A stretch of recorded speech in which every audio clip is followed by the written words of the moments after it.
कहते हैं दो दोस्तों की जोड़ी तभी तक मजबूत रहती है जब तक दोनों का रास्ता एक हो। जैसे ही मंजिल बदलती है साथ भी डगमगाने लगता है। और उत्तर प्रदेश की राजनीति में इन दिनों कुछ ऐसी ही तस्वीर कांग्रेस और समाजवादी पार्टी की जोड़ी में भी देखने को मिलती है। कभी दोनों एक ही मंच पर नजर आते हुए एक दूसरे की तारीफ करते नहीं थकते, तो कभी बिल्कुल अलग और एक दूसरे पर तंज कसते हुए। कभी एक साथ मिलकर बीजेपी को चुनौती देते हैं, तो कभी दोनों पार्टियां एक दूसरे को ही चुनौती देने लगती हैं। और इसी वजह से सवाल अब ये है कि क्या 2027 के चुनावों तक ये जोड़ी टूट जाएगी या फिर चुनावी मैदान में ये जोड़ी एक साथ नजर आएगी। और आज के वीडियो में हम आपको बताएंगे कि आखिर कांग्रेस और समाजवादी पार्टी के रिश्तों में बार बार उतार चढ़ाव क्यों दिखाई देता है। नमस्कार, राष्ट्रवाणी देख रहे हैं आप और आपके साथ मैं हूं कनक सिंगल। कहते हैं राजनीति में ना कोई दोस्त होता है ना कोई दुश्मन। यहाँ हर चीज हालात और राजनीतिक फायदों पर निर्भर करती है। और उत्तर प्रदेश की राजनीति में इसका जीता जागता सबूत अगर है तो वो है कांग्रेस और समाजवादी पार्टी का रिश्ता। क्योंकि दोनों के रिश्ते कब हम साथ साथ हैं से बदलकर हम आपके हैं कौन में बदल जाते हैं, ये पता ही नहीं चलता। तो अभी जो सबसे बड़ा सवाल है वो यही कि इन दोनों पार्टियों के रिश्ते 2027 में उत्तर प्रदेश के विधानसभा चुनावों में कैसे रहते हैं। कि वहाँ ये दोनों पार्टियां साथ आएंगी या फिर दोनों की राहें अलग होंगी, और आखिर ऐसा क्यों होता है। दरअसल बीते कुछ समय से कांग्रेस और समाजवादी पार्टी कई मंचों पर एक साथ दिखाई दिए। जैसे अभी हाल ही में सबसे ज्यादा चर्चित नीट पेपर लीक को लेकर हो रहे प्रदर्शन में। उस मामले में राहुल गांधी जब पीएम आवास के बाहर धरना देने पहुंचे तो कुछ ही समय के बाद अखिलेश यादव भी वहां पर दिखाई दिए। और इसी पर दोनों पार्टी सदन के मॉनसून सत्र में भी एक साथ दिखाई दी। और इसके अलावा भी कई मुद्दों पर देखा गया कि कांग्रेस और सपा एक साथ है, एक ही गठबंधन में है। लेकिन जब बात दिल्ली से निकलकर यूपी की आती है तो ये तस्वीर पलट जाती है। क्योंकि पिछले कुछ दिनों से उत्तर प्रदेश के चुनावों को लेकर कांग्रेस और समाजवादी पार्टी के बीच बयानबाजी भी लगातार तेज है।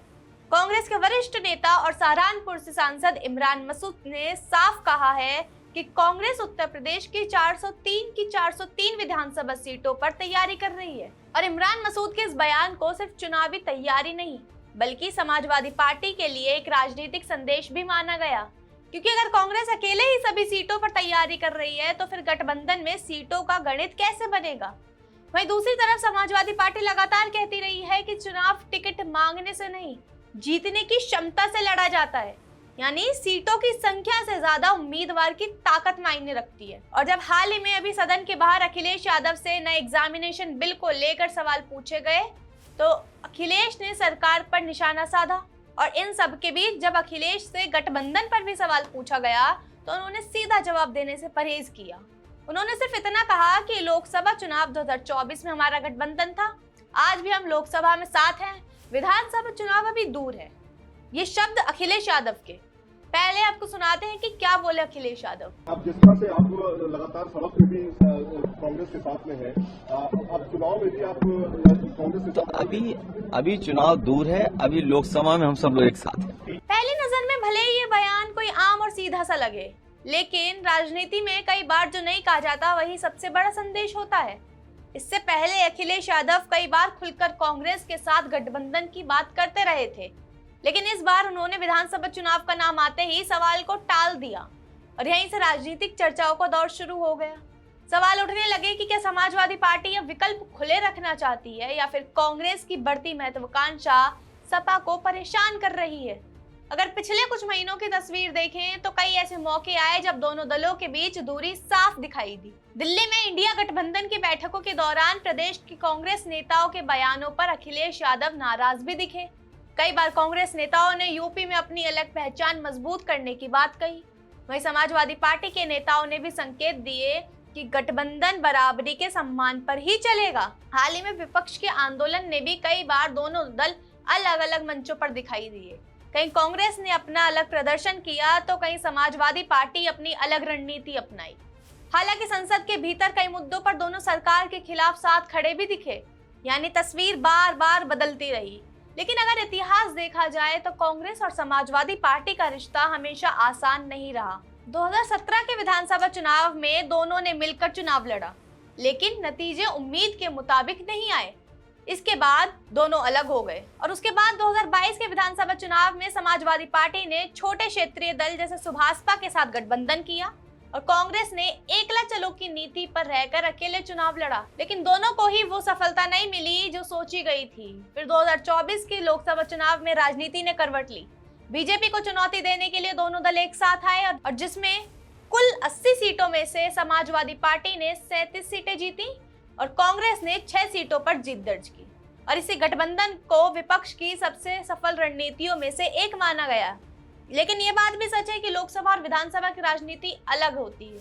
लोकसभा में राष्ट्रीय मुद्दे हावी रहते हैं, जबकि विधानसभा चुनाव में पूरी तरह स्थानीय समीकरणों, जातीय गणित, उम्मीदवारों की पकड़ और सीटों के बंटवारे पर टिकी होती है। यही वजह है कि 2027 के विधानसभा का रास्ता 2024 के लोकसभा जितना आसान नहीं माना जा रहा। कांग्रेस अब उत्तर प्रदेश में अपना संगठन मजबूत करने में जुटी है। राहुल गांधी और प्रियंका गांधी लगातार यूपी पर फोकस कर रहे हैं। वहीं समाजवादी पार्टी भी पीडीए यानी पिछड़ा दलित अल्पसंख्यक समीकरण को मजबूत करने की रणनीति पर काम कर रही है और इस बार तो अखिलेश यादव सॉफ्ट हिंदुत्व की राजनीति भी अपना रहे हैं, जिसका फायदा कांग्रेस उठा रही है, क्योंकि कांग्रेस मुस्लिम वोटर्स को ये दिखाना चाह रही है कि अखिलेश यादव और उनकी पार्टी मुसलमानों के साथ नहीं है। ऐसे में दोनों दल एक ही सामाजिक आधार पर दावेदारी करते दिखाई देते हैं और यही आने वाले समय में सीट बंटवारे की सबसे बड़ी चुनौती बन सकती है।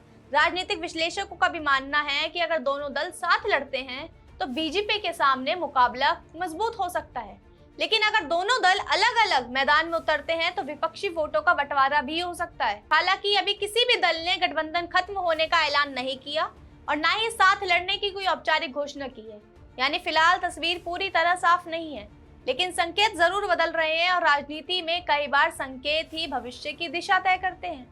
फिलहाल सबसे बड़ा सवाल यही है कि क्या कांग्रेस और समाजवादी पार्टी का साथ सिर्फ लोकसभा तक सीमित था या फिर 2027 में भी दोनों एक ही मंच पर दिखाई देंगे?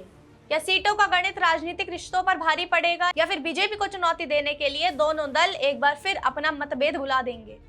इन सवालों के जवाब आने वाले महीनों में मिलेंगे, क्योंकि उत्तर प्रदेश में विधानसभा चुनावों में बस अब कुछ ही महीनों का समय बाकी है। लेकिन इतना तय है कि उत्तर प्रदेश की सियासत में कांग्रेस और समाजवादी पार्टी का रिश्ता एक बार फिर चर्चा का केंद्र है और 2027 की चुनावी तस्वीर काफी हद तक इसी रिश्ते की दिशा तय करेगी।